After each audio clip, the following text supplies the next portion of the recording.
ಕಳೆದ 3 ದಿನಗಳ ಹಿಂದೆ ಪ್ರವಾಸಕ್ಕೆ ತೆರಳಿತ್ತು ಮಧುಸೂದನ್ ಕುಟುಂಬ. ಇಡೀ ಕುಟುಂಬವೇ ಕಾಶ್ಮೀರಕ್ಕೆ ತೆರಳಿತ್ತು.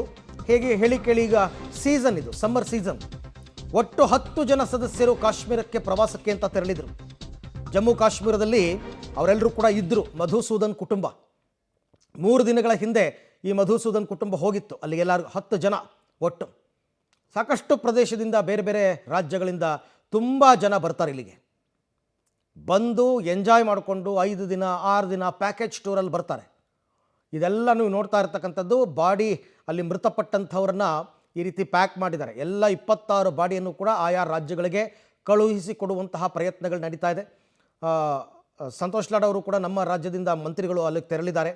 ಯಾರ್ಯಾರಿಗೆ ಯಾವ ಊರಿಗೆ ಅದನ್ನು ತಲುಪಿಸ್ಬೇಕು, ಹೇಗೆ ತಲುಪಿಸ್ಬೇಕು, ಅದೆಲ್ಲದರ ಜವಾಬ್ದಾರಿಯನ್ನು ಅವರು ಹೊತ್ಕೊಂಡಿದ್ದಾರೆ. ಈ ಬಗ್ಗೆ ಮತ್ತಷ್ಟು ಮಾಹಿತಿ ನನ್ನ ಕೊಲೀಗ್ ಪ್ರಕಾಶ್ ಅವರಿಂದ ಪಡ್ಕೊಳ್ಳೋಣ. ಪ್ರಕಾಶ್, ಈಗ ಈ ಮಧುಸೂದನ್ ಫ್ಯಾಮಿಲಿ ಬಗ್ಗೆ ಏನು ಮಾಹಿತಿ ಇದೆ?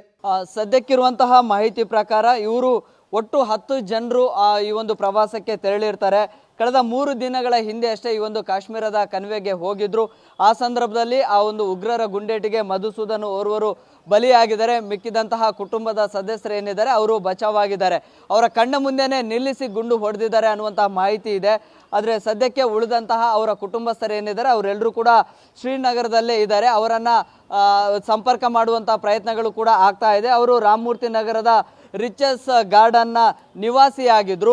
ಸೊ ಅವರ ಕುಟುಂಬಸ್ಥರಿಗೆ ಈಗ ಬೆಳಿಗ್ಗೆ ಈ ವಿಚಾರ ಗೊತ್ತಾಗಿದೆ. ಅವರನ್ನು ಸಂಪರ್ಕ ಮಾಡುವಂಥ ಕೆಲಸ ಕೂಡ ಆಗ್ತಾ ಇದೆ. ಇನ್ನುಳಿದಂತಹ 10 ಜನರಲ್ಲಿ ಯಾರು ಬದುಕುಳಿದಿದ್ದಾರೆ ಅವರು ಈ ವಿಚಾರವನ್ನು ಇಲ್ಲಿ ಬೆಂಗಳೂರಲ್ಲಿರುವಂತಹ ಅವರ ಕುಟುಂಬಸ್ಥರಿಗೆ ವಿಚಾರವನ್ನು ತಿಳಿಸಿದ್ದಾರೆ. ಆರಂಭದಲ್ಲಿ ಗುಂಡಿನ ಮಳೆಗಿದ್ದಂಥ ಸಂದರ್ಭದಲ್ಲಿ ಏನಾಯಿತು ಅನ್ನುವಂಥದ್ದು ಅವ್ರಿಗೂ ಕೂಡ ಗೊತ್ತಾಗಿರಲಿಲ್ಲ. ಆನಂತರ ಅಲ್ಲಲ್ಲಿ ಹೆಣಗಳ ರಾಶಿ ಬೀಳ್ತಾ ಇದ್ದ ಹಾಗೆ ಇಲ್ಲಿ ಒಂದು ಉಗ್ರರ ಚಟುವಟಿಕೆ ಅಥವಾ ಉಗ್ರರ ಕೃತ್ಯ ಆಗ್ತಾ ಇದೆ ಅನ್ನುವಂಥದ್ದು ಗೊತ್ತಾಯಿತು. ನಿನ್ನೆ ಸುಮಾರು ಹೆಣಗಳ ರಾಶಿ ಬಿದ್ದಿದ್ದು ಅಲ್ಲಿ ಆ ಮೃತದೇಹಗಳನ್ನು ಗುರುತು ಪತ್ತೆ ಹಚ್ಚೋದಕ್ಕೂ ಕೂಡ ಕಷ್ಟ ಸಾಧ್ಯ ಆಗ್ತಾ ಇತ್ತು. ಒಂದೊಂದು ಮೃತದೇಹಗಳು ಬೇರೆ ಬೇರೆ ಭಾಗಗಳಲ್ಲಿ ಬಿದ್ದಿದ್ದು ಆ ಗುಂಡಿನ ಶಬ್ದ ಕೇಳಿ ಬರ್ತಾ ಇದ್ದ ಹಾಗೆ ಎಲ್ಲರೂ ಕೂಡ ದಿಕ್ಕಾಪಾಲರಾಗಿ ಓಡಿ ಹೋಗಿದ್ರು.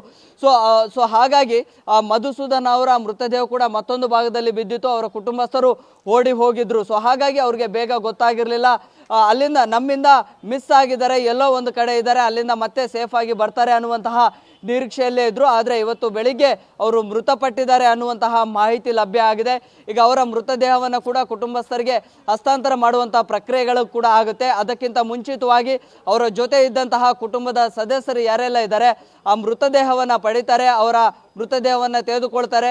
ಜೊತೆಗೆ ಇಲ್ಲಿಗೆ ಬೆಂಗಳೂರಿಗೆ ಕಳಿಸ್ಕೊಡುವಂತಹ ಒಂದಿಷ್ಟು ಪ್ರಕ್ರಿಯೆಗಳನ್ನು ರಾಜ್ಯ ಸರ್ಕಾರ ಏನು ಮಾಡುತ್ತೆ, ರಾಜ್ಯ ಸರ್ಕಾರಕ್ಕೆ ಬೇಕಾಗಿರುವಂಥ ಮಾಹಿತಿಯನ್ನು ಕೂಡ ಅವರ ಕುಟುಂಬಸ್ಥರು ಕೂಡ ಮಾಡ್ತಾ ಇದ್ದಾರೆ. ಕೇವಲ ಈ ರೀತಿಯಾಗಿ ಕನ್ನಡಿಗರು 3 ಬಲಿಯಾಗಿದ್ದಾರೆ. ಇನ್ನೂ ಕೂಡ ಸಾಕಷ್ಟು ಕನ್ನಡಿಗರು ಕೂಡ ಈ ಒಂದು ಉಗ್ರರ ಕೃತ್ಯಕ್ಕೆ ಬಲಿ ಆಗಿದ್ದಾರೆ ಅನ್ನುವಂಥ ಶಂಕೆಗಳು ಕೂಡ ಇದ್ದಾವೆ. ಸೊ ಸುಮಾರು ಜನ ಆಯಾ ಭಾಗಗಳಲ್ಲೇ ಇದ್ದಾರೆ.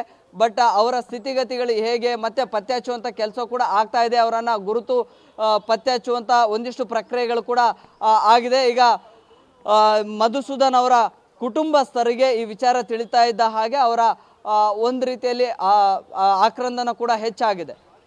ರೈಟ್, ಥ್ಯಾಂಕ್ ಯು ಪ್ರಕಾಶ್, ತಮ್ಮೆಲ್ಲ ಮಾಹಿತಿಗೆ ಧನ್ಯವಾದ. ಆಮೇಲೆ ಈ ಇಡೀ ಘಟನೆಯನ್ನು ಖಂಡಿಸಿ ಇವತ್ತು ಕಾಶ್ಮೀರ ಬಂದ್ಗೆ ಕರೆ ಕೊಡಲಾಗಿದೆ. ಕಾಶ್ಮೀರದಲ್ಲಿ ಇವತ್ತು ಯಾವ ಪ್ರವಾಸೋದ್ಯಮ ಚಟುವಟಿಕೆಗಳು ನಡೆಯಲ್ಲ. ಪ್ರವಾಸಕ್ಕೆ ಅಂತ ಬಂದಿರತಕ್ಕಂಥ ಎಲ್ಲ ಪ್ರವಾಸಿಗರನ್ನು ಅವರು ಉಳ್ಕೊಂಡಿರ್ತಕ್ಕಂಥ ಹೋಟೆಲ್ಗಳಲ್ಲೇ ಇರಬೇಕು, ಹೊರಗಡೆ ಯಾರೂ ಬರಬಾರ್ದು ಅಂತಕ್ಕಂಥ ಸೂಚನೆಯನ್ನು ಕೂಡ ಕೊಡಲಾಗಿದೆ. ಅಲ್ಲಿನ ರಾಜಕೀಯ ಪಕ್ಷಗಳು ಕೂಡ ಇವತ್ತಿನ ಬಂದ್ಗೆ ಬೆಂಬಲವನ್ನು ವ್ಯಕ್ತಪಡಿಸಿವೆ. ಒಟ್ಟಾರೆ ಇವತ್ತು 1 ದಿನದ ಕಾಶ್ಮೀರ ಬಂದ್ಗೆ ಅಲ್ಲಿನ ಅನೇಕ ಸಂಘಟನೆಗಳು ಕರೆ ಕೊಟ್ಟಿವೆ. ಯಾಕೆಂದರೆ ಜಮ್ಮು ಕಾಶ್ಮೀರ ಬದುಕಿರೋದೇ ಪ್ರವಾಸೋದ್ಯಮದಿಂದ. ಪ್ರವಾಸಿಗರನ್ನ ಟಾರ್ಗೆಟ್ ಮಾಡಿದ್ರೆ 6 ಲಕ್ಷ ಪ್ರವಾಸಿಗರು ತಮ್ಮ ಟಿಕೆಟ್ ಕ್ಯಾನ್ಸಲ್ ಮಾಡ್ಕೊಂಡಿದ್ದಾರೆ ಟೂರ್ಗೆ ಹೋಗಬೇಕಾಗಿದ್ದವರು.